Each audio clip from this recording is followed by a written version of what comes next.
Hi everyone, Liz here. Welcome back to my garden. Today I'm going to plant more zinnia seeds. I say more because I've already planted a whole bunch of zinnia seeds, but when I came out into my garden to check on my little sprouts, I noticed that the cats are using this box as their own personal litter box.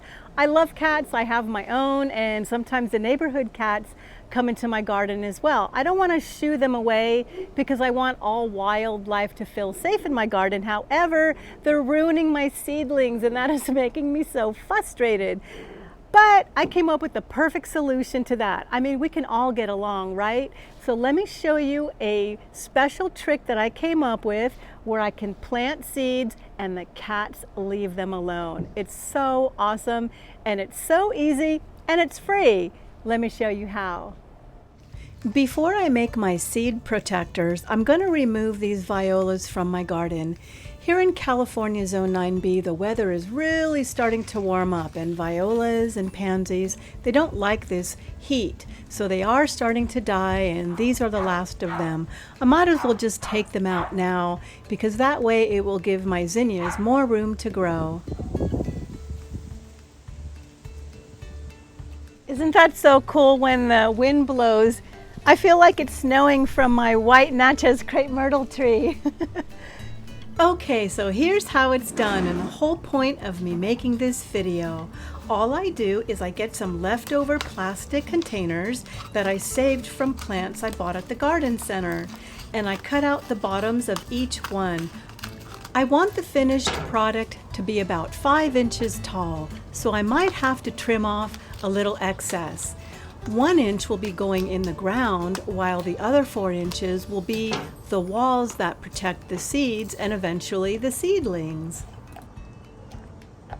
While I love proven winter plants, oh man, these containers sure are strong and hard to cut into. So I think I'm going to put these aside and continue on with the cheaper little plastic ones. I can't be the only one who saves these containers. Don't we all have a box or a special drawer or area where we put all of our old nursery pots, the little 6-packs or these little 4-inch pots? I'm sure we all have tons of them, and we just tell ourselves someday I could probably use this for something. They make great seed starters as well.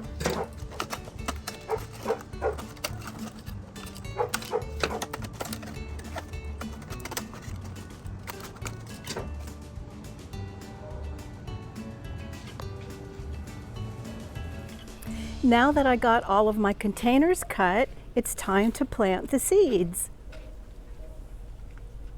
While zinnia seeds only need to be buried about 1/4 inch to a 1/2 inch deep, as you can see I am digging my holes a lot deeper. That way when I water them, the water will stay in. I kind of like to make, like, I guess you could call it a little gully. So I'm not necessarily burying my seeds this deep.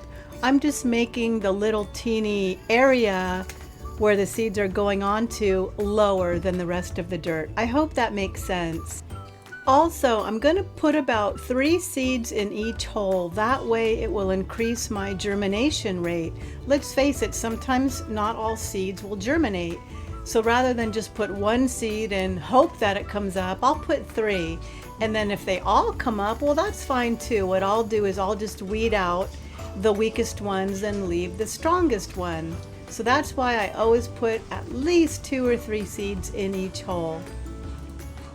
Next, I just place the little container right on top of the seeds that I just planted.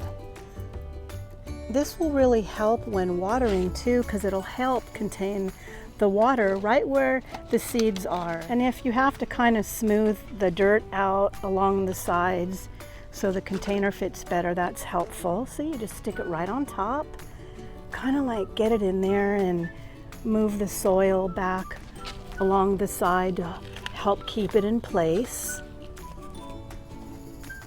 Just like that.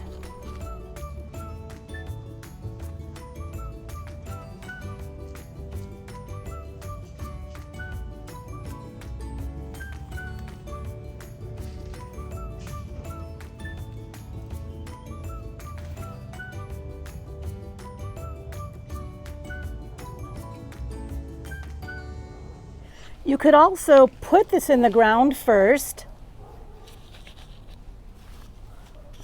and then plant the seeds second. Either way will work just fine. What's really cool about this is not only is it going to keep the cats from scratching my little seedlings, but it also keeps the water in place right where I want it. And I think it'll help the seeds to germinate a lot quicker. So not only are the plants protected from the cats, but they're getting lots of water and sunlight as well. And then when the seedlings get tall, I'm just using this sunflower as an example, you just simply lift it up and you're done. And that's how I protect my seed starts from the cats. Thanks for watching.